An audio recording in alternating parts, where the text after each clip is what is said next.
Hello everyone, this is your friend CSG Suvija. Welcoming you all on our YouTube channel. क्या हाल चाल है बच्चे आप सबके? उम्मीद करता हूँ सब अच्छे होंगे। तो आज बच्चे इस पर्टिकुलर वीडियो में हम लोग अपने मॉडिफाइड न्यू ट्रेनिंग स्ट्रक्चर के बारे में डिस्कस करेंगे। इस पर्टिकुलर वीडियो में मैं आपको इन्फॉर्मेशन प्रोवाइड करूंगा about your new training structure की किस तरीके से आपको अपनी नई ट्रेनिंग में एनरोल कराना है और किस तरीके से वो स्ट्रक्चर तैयार किया गया है। तो जैसा कि आपको ऑलरेडी पता था कि कंपनी सेक्रेटरीज अमेंडमेंट रेगुलेशन 2020 आई थी और उस पर्टिकुलर रेगुलेशन में 3 फरवरी 2021 after extension due to Covid 3 फरवरी 2021 से new modified training structure applicable होना था। और कल जैसे कि 3 फरवरी थी और उस 3 फरवरी को इंस्टीट्यूट ने एक वेबिनार किया और उस वेबिनार में उन्होंने इन डाउट्स को क्लैरिफाई किया और एक एफएक्यू भी रिलीज किया और उस एफएक्यू के अकॉर्डिंग उन्होंने बहुत सारे क्वेश्चंस के जवाब देने की कोशिश की। और आज इस पर्टिकुलर वीडियो में मैं भी आपको वो सारे क्वेश्चंस जो वेबिनार पे डिस्कस हुए थे और जो इंपॉर्टेंट क्वेश्चंस हैं आपकी ट्रेनिंग को रिलेटेड, वो आज मैं सिंप्लीफाइड वे में आपको 10 से 15 मिनट के अंदर क्लैरिफाई करने की कोशिश करूंगा। तो आइए स्टार्ट करते हैं इस पर्टिकुलर वीडियो को।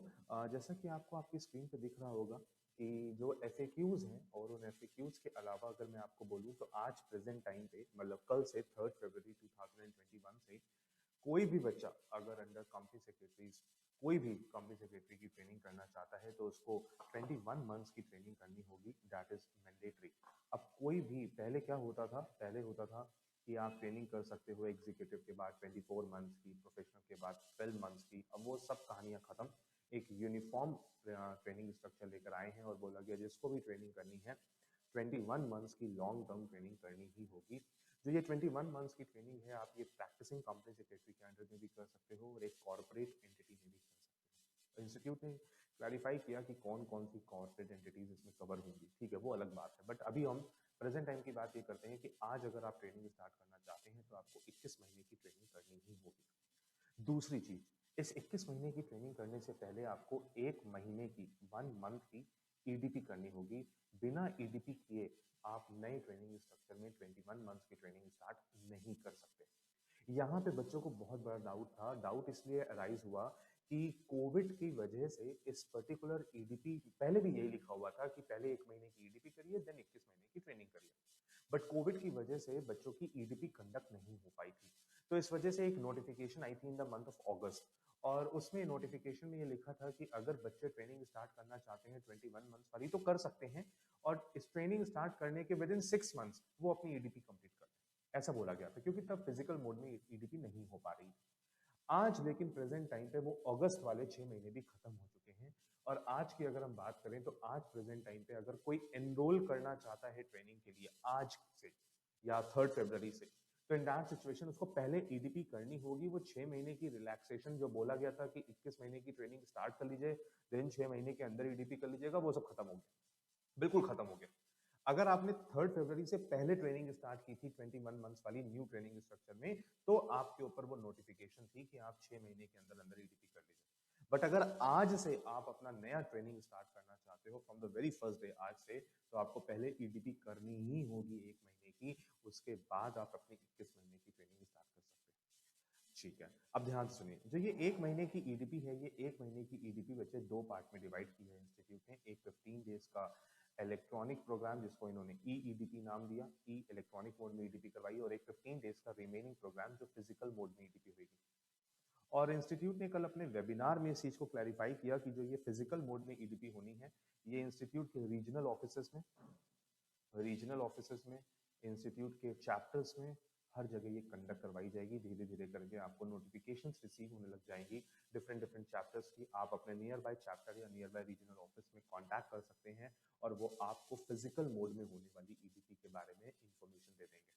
इंस्टीट्यूट के वेबिनार में कल प्रेसिडेंट सर और वाइस प्रेसिडेंट सर और अदर पैनल ने ये बताया कि फिजिकल मोड में जो ईडीपी होनी है उसके लिए इंस्टीट्यूट गाइडलाइंस का वेट कर रहा है कि होम मिनिस्ट्री से गाइडलाइंस आ जाए due to this Covid pandemic situation, और उसके बाद वो आपको यहाँ पे क्लैरिफाई कर देंगे कि फिजिकल ईडीपी कब से होनी है।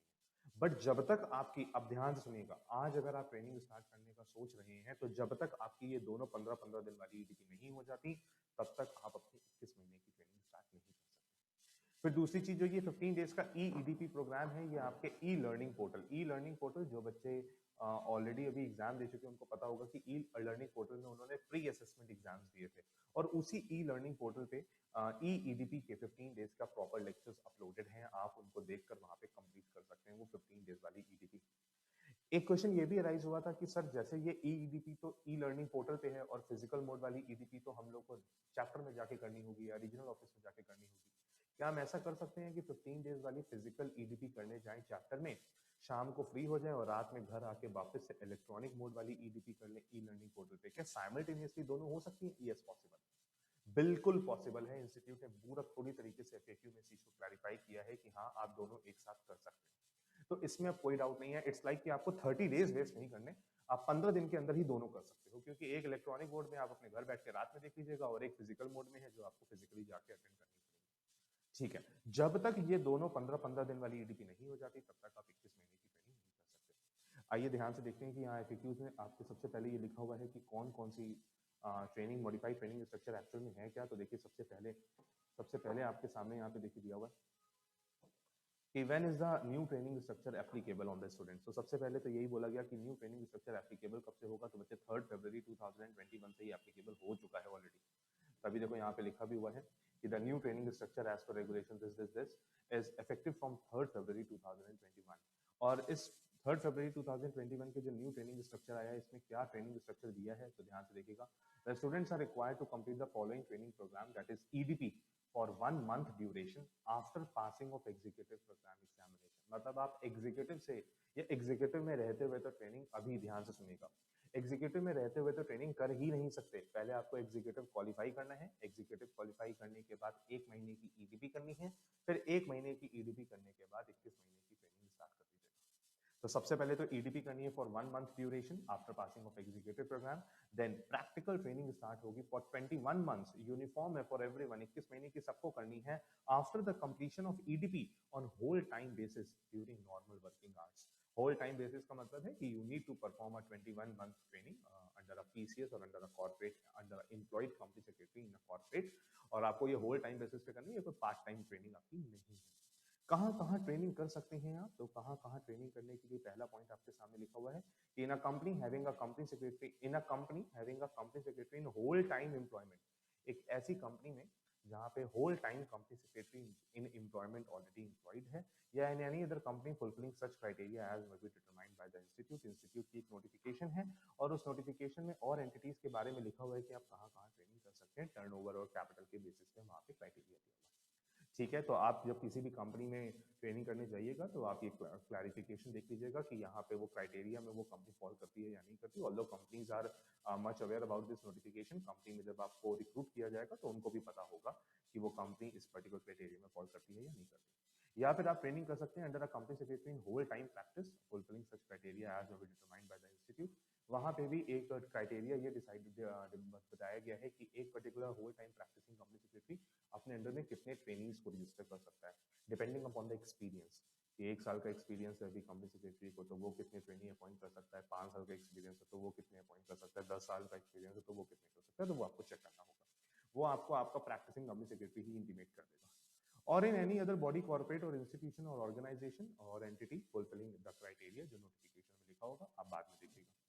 तो पहले तो सिचुएशन ये होगी कि 1 मंथ की ईडीपी करनी है और ये 1 मंथ की ईडीपी 2 मोड में डिवाइडेड है, फिर 21 मंथ्स की लॉन्ग टर्म ट्रेनिंग करनी है, फिर उसके बाद लास्ट में एक नया कंसेप्ट आया जो अभी एमएसओपी के नाम से चलता था, बट अब एमएसओपी खत्म होकर क्या बन गई, CLDP, corporate leadership development programme. और यहाँ देखिए लिखा हुआ है after passing the professional programme examination, CLDP corporate leadership development programme for not less than 30 days but not exceeding 60 days as determined by the institute. अब ध्यान से देखिए, अभी अभी अगर बच्चा, आप, मैं ऐसे बोलता हूँ कि अगर 21 महीने की लॉन्ग टर्म ट्रेनिंग वो स्टार्ट कर रहे हैं न्यू ट्रेनिंग स्ट्रक्चर, तो अभी सीएलडीपी आने में टाइम है, तो तब तक इंस्टीट्यूट डिसाइड करेगा कि ये रेसिडेंशियल सीएलडीपी होनी है या फिर जैसे एमएसओपी पहले होती थी सेंटर पे बुला के आपको चैप्टर्स पे बुला के रीजनल ऑफिस में बुला के करवाया जाता था, वो भी हो सकती है। तो वो डिसाइड करेगा इंस्टीट्यूट और उसके बाद उसके बारे में इंस्टीट्यूट बाद में क्लैरिफिकेशन देगा कि ये सीएलटीपी कैसे होनी है और कहाँ कहाँ हो सकती है, 30 डेज की होगी या 45 डेज की होगी या 60 डेज की होगी, it will be dependent upon the institute. वो उसके बारे में बाद में आपको क्लैरिफाई करेगा, अभी उन्होंने ऐसा क्लैरिफिकेशन नहीं दी है। अब आते हैं ईडीपी के बारे में कुछ क्लैरिफिकेशंस में जो बच्चों को बहुत सारे डाउट थे। तो यहाँ पे कुछ भी नहीं है, बिल्कुल नॉर्मल नॉर्मल लिखा है, the EDP is for a period of 30 days out of the 15 days EDP needs to be completed in classroom mode. Classroom का मतलब आपको जाके फिजिकली अटेंड करनी पड़ेंगी, वो यहाँ पे आपके रीजनल ऑफिस में हो सकती हैं, चैप्टर्स में हो सकती हैं, या अदर प्लेसेस पे as determined by the chapter और इंस्टीट्यूट वहाँ पे हो सकती है। and 15 days EEDP through online mode at ICSI e-learning portal। और e-learning portal पे जाके आपको इलेक्ट्रॉनिक मोड वाली EDP कंप्लीट करनी होगी। जब तक ये दोनों कंप्लीट नहीं हो जाती तब तक आप नहीं कर सकते अपनी 21 डेज की training. And the most important line, the students can do both the classroom mode EDP as well as EEDP simultaneously. दोनों एक साथ हो सकती हैं, कोई प्रॉब्लम नहीं है। देखो अगला क्वेश्चन यही है, can I undergo 15 days EEDP along with 15 days classroom EDP? Yes, it is allowed. आप पॉसिबल है, आप फिजिकल बोर्ड में करिए, शाम को आके वो कर लीजिए, ठीक है।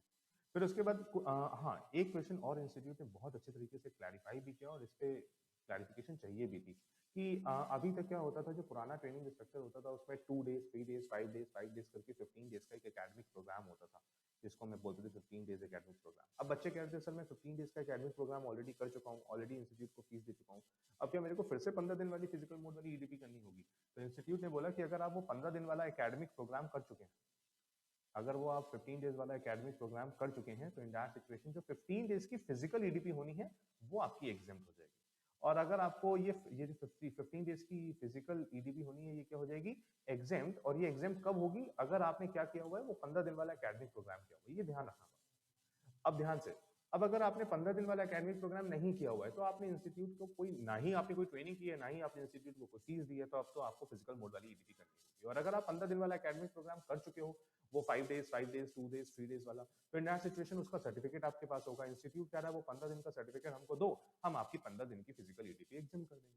तो इंस्टीट्यूट ने क्लैरिफाई करके तभी लिखा था, students who have already completed their 15 days academic programme under previous training structure or have been granted exemption therefrom and switching over to new training structure are exempted to undergo 15 days classroom EDP। अब अगर ऐसी situation आती है तो वो 15 दिन की physical EDP तो आपकी एग्जाम कर देंगे, बट हाँ, they are required to complete 15 days EEDP programme. But आपको ई-लर्निंग पोर्टल पे अपना EEDP प्रोग्राम तो अभी भी करना पड़ेगा, और जब तक आप वो करेंगे नहीं तब तक आप 21 महीने की ट्रेनिंग स्टार्ट नहीं कर सकते। And institute is very much strict, उन्होंने स्ट्रिक्टली इस चीज को बोला है कि आप इसको फॉलो करिए। और ये बहुत अच्छा पॉइंट है, मतलब हम ऐसे कह सकते हैं कि 21 महीने की ट्रेनिंग बहुत जरूरी थी। इंस्टीट्यूट ने क्लैरिफाई भी किया, क्योंकि एक साल की ट्रेनिंग में बच्चा इतना कुछ सीख नहीं पाता था। प्रैक्टिस एकेडमिकली चीजों को पढ़ना अलग चीज है, बट प्रैक्टिकली उसको इम्प्लाई करने में टाइम लगता है। आप एक साल के अंदर इतने ज्यादा वेल इक्विप नहीं हो सकते कि आपको सब कुछ आ गया, तो इस चीज को ध्यान रखिएगा, ठीक है। फिर इसके बाद इन्होंने लिखा कि किस तरीके से आप EEDP में जाके रजिस्ट्रेशन करा सकते हैं, ये सब इलेक्ट्रॉनिक फॉर्म में आप ई-लर्निंग पोर्टल पे जाके कर सकते हैं। और इसकी फीस वगैरह उन्होंने बोली, तो fees is 2000 rupees for electronic mode of EDP, और ये सब आपको करना पड़ेगा। तो ये तो बिल्कुल नॉर्मल सा प्रोसीजरल पार्ट है, इसमें मेरे को बताने वाला कुछ नहीं। Now coming upon the practical training, तो प्रैक्टिकल ट्रेनिंग 21 मंथ्स की है, ध्यान रखिएगा सबके लिए हो चुकी है। और लिखा है after 3 February 2021 can I immediately start my practical training? नहीं, पहले 1 महीने की EDP करिए, देन उसके बाद 21 महीने की स्टार्ट करिएगा। पहले EDP करनी जरूरी है। Now the most important question from the students point of view, sir हम ट्रेनिंग में छुट्टी कितनी ले सकते हैं? 21 महीने की हमारी ट्रेनिंग है, कितने महीने की छुट्टी ले सकते हैं? तो कहते हैं डबल। डबल से भी एक तरीके से मैं बोलूंगा, डबल भी कैसे बोलूंगा, ज्यादा ही है। कैसे बोला गया कि 52 डेज की आप लीव ले सकते हो। वैसे ऐसे बोला जाता था कि हर महीने एक छुट्टी ले सकते हो, बट यहाँ पे इंस्टीट्यूट ने टोटल आपको 52 leaves are allowed in 21 months training under new training structure. और अगर आप 21 महीने को डबल भी करते हैं तो 42 डेज होते हैं, मतलब आप एक महीने में 2 दिन से भी ज्यादा छुट्टी ले सकते हैं। तो 52 डेज की लीव अलाउड है एज पर देयर FAQs, और इन्होंने यहाँ पे 52 डेज का आपको रिलैक्सेशन दिया है। मतलब 52 डेज की आप लीव भी लेते हो तो आपको ट्रेनिंग एक्सटेंड नहीं करनी होगी, वो 21 मंथ्स का पार्ट माना जाएगा, ठीक है। अब ध्यान से सुनिएगा, क्या जो बच्चे ऑलरेडी ट्रेनिंग कर रहे हैं अंडर ओल्ड स्ट्रक्चर का मतलब लाइक वो 24 मंथ्स की ट्रेनिंग कर रहे हैं after passing their executive programme, या वो प्रोफेशनल क्वालिफाई करने के बाद 12 महीने की ट्रेनिंग करने जो पहले होता था, ये उनके लिए क्या उनको न्यू ट्रेनिंग स्ट्रक्चर में स्विच करना पड़ेगा ऑन 3 फरवरी, क्योंकि 3 फरवरी आ चुकी? तो कहते हैं नहीं, जो बच्चे ऑलरेडी पुरानी ट्रेनिंग कर रहे हैं वो करते रहे। अगर वो इन कंटिन्यूएशन थे इस डेट से 3 फरवरी से पहले वो कंटिन्यू कर रहे थे तो कंटिन्यू करते रहे, कोई प्रॉब्लम नहीं है। उनको आज भी 12 महीने और 24 महीने वाली ट्रेनिंग करनी है, उनको नए ट्रेनिंग स्ट्रक्चर में स्विच करने की जरूरत नहीं है। लेकिन कुछ बच्चे ऐसे थे जिन्होंने बोला कि सर हम ऑलरेडी 6 महीने की ट्रेनिंग कर चुके हैं और मेरी बाकी ट्रेनिंग बची है, बट अभी मैंने 6 महीने के बाद ट्रांसफर ले लिया था।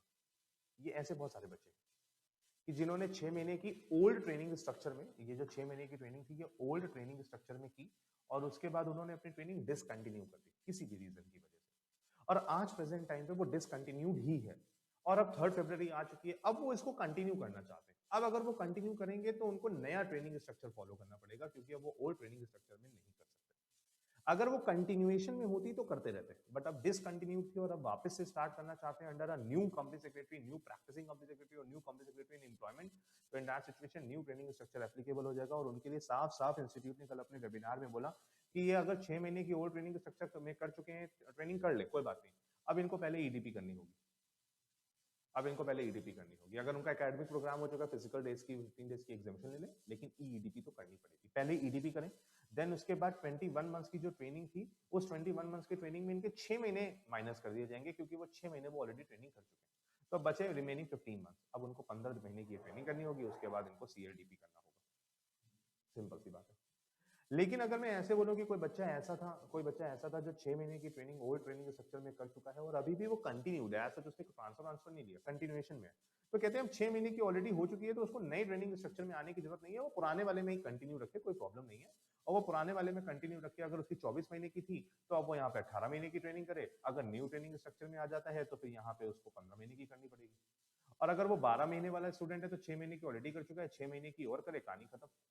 दूसरा क्वेश्चन ये राइज हुआ कि सर हम पुराने ट्रेनिंग स्ट्रक्चर में थे बट 3 फरवरी आ गई, कंटिन्यूएशन है, क्या हमको एमएसओपी करनी पड़ेगी या सीएलडीपी? तो कहते हैं जो ओल्ड ट्रेनिंग स्ट्रक्चर में बच्चे हैं उनको एमएसओपी ही करनी है। इंस्टीट्यूट आपके लिए एमएसओपी ऑर्गेनाइज करवाएगा, आपको सीएलडीपी नहीं करनी अगर आप ओल्ड ट्रेनिंग स्ट्रक्चर में। सीएलडीपी खाली उन्हीं बच्चों को करनी है या जिनके ऊपर या तो न्यू ट्रेनिंग स्ट्रक्चर एप्लीकेबल हो गया 3 फरवरी के बाद से, या जिन्होंने स्विच ओवर करवा लिया न्यू ट्रेनिंग स्ट्रक्चर में, सिर्फ उनको सीएलडीपी करने की जरूरत है, अदरवाइज और किसी को सीएलडीपी करने की जरूरत नहीं है। आप ओल्ड ट्रेनिंग स्ट्रक्चर में आप एमएसओपी करिए, एमएसओपी कंडक्ट करवाई जाएगी, इंस्टीट्यूट आपके लिए प्रोग्राम ऑर्गेनाइज करेगा। अभी यहाँ पे क्वेश्चन लिखा है, do the students who are already undergoing training, जो ऑलरेडी अपनी ट्रेनिंग कर रहे हैं according with the provision of earlier और modified training structure, are required to switch over to new training structure? तो कहते हैं ऐसा मैंडेटरी नहीं है, आप करना चाहो स्विच ओवर कर सकते हो, नहीं करना चाहो तो पुरानी करो। तो लिखा student who is undergoing training in accordance with the provisions of earlier और modified training structure may continue and complete training in accordance with the said structure provided that such student at his description may switch over. लेकिन अगर बच्चा चाहे तो वो switch over कर सकता है, वो उसकी खुद की डिस्क्रिप्शन होगी। ठीक है, तो कह रहे देखो एक बच्चे का क्वेश्चन है कि sir I registered in CS executive programme in 2014 but not yet started any training, but उसने आज तक कोई ट्रेनिंग की ही नहीं, तो will the new training structure भी एप्लीकेबल? अब बच्चे 3 फरवरी आ चुकी है, अब आप ट्रेनिंग करोगे भी तो आपके ऊपर बट ऑब्वियस बात है कि नया ट्रेनिंग स्ट्रक्चर ही एप्लीकेबल होने वाला है। ठीक है, फिर एक देखो अगला क्वेश्चन यही आया कि I am a CS executive pass student completed 6 months of my training out of 15 months training and discontinued the same, can I complete my balance 9 months training under previous structure or do I need to register in the new training structure? अब अगर आज वो बच्चा इस video देख रहा है तो समझ लो बच्चे आज तो 3 फरवरी के बाद 4 फरवरी आ गई है। अब 4 फरवरी आने की वजह से अब आपके ऊपर मॉडिफाइड ट्रेनिंग स्ट्रक्चर ही एप्लीकेबल है। पहले आप 1 महीने वाली ईडीपी करिए, अगर एग्जामिशन मिल सकती है फिजिकल ईडीपी वाली जो जैसे मैंने ऊपर बताया तो अलग बात है, नहीं मिल सकती तो 1 महीने की ईडीपी करिए। 6 महीने की ट्रेनिंग आप ऑलरेडी कर चुके हैं, 21 महीने की total new modified training structure में 21 महीने की ट्रेनिंग है, 6 महीने माइनस हो जाएंगे, 15 महीने की ट्रेनिंग आपको अभी भी करनी पड़ेगी। ठीक है, चलो ये तो कहानी सेट हो गई हमारी। तो मेरे को लगता है बच्चे मेजर डाउट्स तो आपके क्लियर ही हो गए। अच्छा एक क्वेश्चन और देखो लिखा हुआ है कि if I clear my professional programme in February 2021। अच्छा अब बच्चा बोल रहा है कि 25 फरवरी को रिजल्ट आने वाला है और अब मैं मान लो मैं प्रोफेशनल क्वालिफाइड हो गया, तो क्या मैं 1 साल की ट्रेनिंग करूंगा या मेरे ऊपर भी न्यू ट्रेनिंग स्ट्रक्चर एप्लीकेबल है? बच्चा 3 फरवरी के बाद की डेट है, न्यू ट्रेनिंग स्ट्रक्चर ही एप्लीकेबल है। तो लिखा no you have to undergo 21 months practical training which is applicable from 3 February 2021।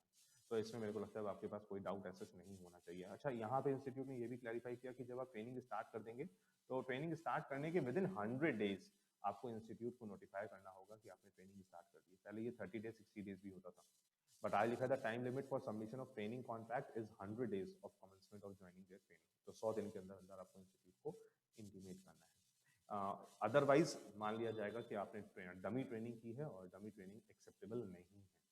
Minimum stipend कितनी होनी चाहिए? तो कहते हैं मिनिमम प्रैक्टिसिंग कंपनी सेक्रेटरी के अंदर में करेंगे तो 3000 पर मंथ, मैक्सिमम वो जितना देश वाइज दे। अगर कॉर्पोरेट में करते हैं तो मिनिमम वो आपको 4000 रुपये पर मंथ देंगे। उम्मीद था वैसे कि ये अमाउंट बढ़ा देना चाहिए था बट इंस्टीट्यूट ने बढ़ाया नहीं। अच्छा दूसरी चीज ये कि आप जो स्टाइपेंड रिसीव करिएगा वो ऑनलाइन मोड में या चेक के फॉर्म में लीजिएगा, कैश में अगर आप रिसीव करेंगे तो वो वैलिड नहीं माना जाएगा। कितने वर्किंग आवर्स आपको इंस्टीट्यूट ट्रेनिंग में करने हैं? तो कहते हैं not less than 8 hours a day, कम से कम 8 घंटे की रोज आपको ट्रेनिंग करनी है फॉर 5 डेज और 40 आवर्स इन अ वीक, या 40 घंटे आपको एक पूरे हफ्ते में बिताने होंगे। चलिए ठीक है, एक ये क्वेश्चन और बहुत बच्चों का होता है जब हम लोग पढ़ाते हैं तो हम लोग से बच्चा बहुत बार ये पूछता है लाइक कि सर हम ट्रांसफर कितने ले सकते हैं? लाइक मान लीजिए आप मिस्टर एक्स के अंडर में रजिस्टर्ड है, और मिस्टर एक्स के अंदर में रजिस्टर होने के बाद आप ट्रांसफर लेके मिस्टर वाई के यहाँ जाना चाहते हैं, चले जाइए। मिस्टर वाई के बाद आप मिस्टर जेड के यहाँ ट्रांसफर लेना चाहते हैं, ले लीजिए। सिर्फ 2 ही ट्रांसफर अलाउड है, 2 से ज्यादा ट्रांसफर अलाउड नहीं है। मतलब आपके 21 महीने की ट्रेनिंग स्ट्रक्चर में आप पहले मिस्टर एक्स के यहाँ ज्वाइन किए पहली बार, ट्रांसफर लिया मिस्टर वाई में, फिर ट्रांसफर लिया मिस्टर जेड में। 2 बार तो अलाउड है, इसके बाद ट्रांसफर अलाउड नहीं है, नहीं है, ध्यान रखिएगा। इसके बाद ये क्राइटेरियाज लिखे हुए बच्चे, ये मेरा पोर्शन नहीं है, अभी ये चीजें मैं एक्सप्लेन नहीं करने जा रहा क्योंकि बच्चा ये सुनने नहीं आया। और ये कौन कौन सी कॉर्पोरेट में कौन कौन सी एंटिटी में बच्चा अपना रजिस्ट्रेशन करा सकता है for the 21 months practical training, उसका प्रोसीजर लिखा हुआ है कि कौन कौन सी कंपनी में कर सकता है, वो आपका पार्ट है। चलिए, तो ये कुल मिला के समझ में आ गया आपको। बाकी एफएक्यूज आप पढ़ेंगे तो इसमें लिखा हुआ है कि ट्रांसफर आपको कैसे लेना है और किस तरीके से आप ट्रांसफर ले सकते हैं, बट अभी इस पर्टिकुलर वीडियो में हम ये डिस्कस नहीं करते। तो अगर मैं इन सारी चीजों को क्लब करूं तो कुल मिला के पॉइंट ऐसे बन गया कि 1 महीने की ईडीपी करनी है, 15 दिन की फिजिकल, 15 दिन की इलेक्ट्रॉनिक बोर्ड में। जो फिजिकल होगी वो इंस्टीट्यूट के चैप्टर्स या रीजनल ऑफिस में होगी। अगर आपने ट्रेनिंग पुराने स्ट्रक्चर में पहले ही स्टार्ट कर दी है और डिसकंटिन्यू नहीं थी, कंटिन्यूएशन में है, तो आप ओल्ड में ही रहिए, आपके लिए एमएसओपी भी कंडक्ट करवाई जाएगी। आपको सीएलडीपी भी नहीं करनी, न्यू ट्रेनिंग स्ट्रक्चर आपके लिए नहीं है। हाँ, एक बच्चों ने कुछ वेबिनार में क्वेश्चन और इम्पोर्टेंटली डिस्कस किया था कि बच्चों ने पूछा था सर 1 डे ओरिएंटेशन प्रोग्राम होता है एग्जीक्यूटिव में और सीएसईडी क्वालिफाई करने के बाद, क्या वो 1 डे ईडीपी प्रोग्राम हमारे लिए एग्जाम्प्ट हो गया? नहीं, वो आज भी है। 1 day EDP, 1 day orientation programme तो आपको करना ही करना है। ये सारी कहानी उस 1 डे ओरिएंटेशन प्रोग्राम से नहीं रिलेटेड है, तो 1 डे ओरिएंटेशन प्रोग्राम आज भी है, आपको करना पड़ेगा। फिर ध्यान से सुनिएगा, कुछ पहले एक जो पुराना ट्रेनिंग स्ट्रक्चर था उसमें ऐसे होता था कि अगर आपके पास 3 साल का एक्सपीरियंस है तो आपकी ट्रेनिंग एग्जाम्प्ट हो जाती थी।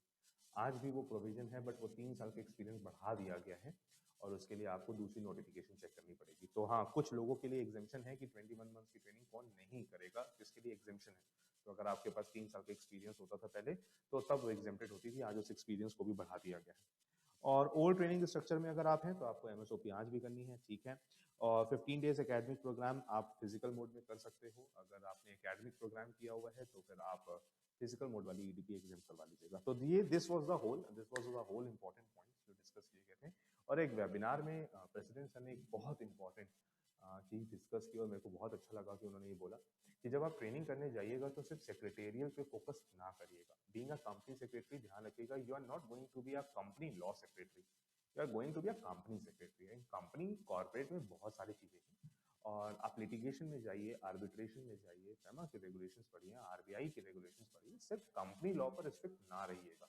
इस चीज को समझना बहुत जरूरी है। बच्चा अपने माइंड में माइंडसेट कर लेता है ये कि मेरे को सिर्फ कंपनी लॉ में एक्सेल करना है। बच्चे, और भी बहुत सारे लॉज हैं, आईपीआर है, इंटेलेक्चुअल प्रॉपर्टी राइट लॉज हैं, इसके अलावा लेबर लॉज हैं, वो बहुत सारी फील्ड हैं जिनमें एक पर्टिकुलर कंपनी सेक्रेटरी को रिकॉग्निशन दी गई है और बहुत सोच समझ के रिकॉग्निशन दी गई है। हमारा सिलेबस जो है, जो कोर्स कंटेंट है, वो भी उसी हिसाब से डिजाइन किया गया। तो अपने आप को सिर्फ कंपनी लॉ में रिस्ट्रिक्ट ना करिए, ऐसा प्रेसिडेंट सर ने कल बोला। प्लस मेरा भी मानना यही है। प्लस दूसरी चीज उन्होंने ये बोला कि अपनी स्पोकन इंग्लिश को थोड़ा इंप्रूव करिए क्योंकि वो बहुत जरूरी है और आगे के टाइम को देखते हुए और आज के टाइम को भी देखते हुए। प्लस आपको कंप्यूटर की बेसिक नॉलेज होनी चाहिए। ये 3 चीजें थोड़ी सी फोकस करने को बोली जो बच्चे ट्रेनिंग करने जा रहे हैं। ऑल्दो मैं एक वीडियो और बनाऊंगा, उसमें मैं आपको बताऊंगा कि प्रैक्टिकल ट्रेनिंग जब आप करने जाइएगा तो किन किन चीजों का ध्यान रखिएगा, क्या क्या चीजें डिमांड करिएगा अपने एम्प्लॉयर से, जिससे कि आपका ट्रेनिंग स्मूथली चल सके। तो that is all for today's video. उम्मीद करता हूँ आपके सारे डाउट्स क्लियर हो गए। अगर फिर भी कोई डाउट रह जाता है, तो नीचे मेरा नंबर भी दिया हुआ है, आप उस पर कॉल करके या व्हाट्सएप करके मेरे से कंफर्म कर लीजिएगा, पूछ लीजिएगा, नहीं तो नीचे कमेंट करके डाल दीजिएगा, मैं उसी कमेंट पे आपको रिप्लाई करूंगा। तो that is all for today's video. उम्मीद करता हूँ आपको सब कुछ समझ में आया। फिर मिलेंगे नेक्स्ट वीडियो में। Till then goodbye, bye bye.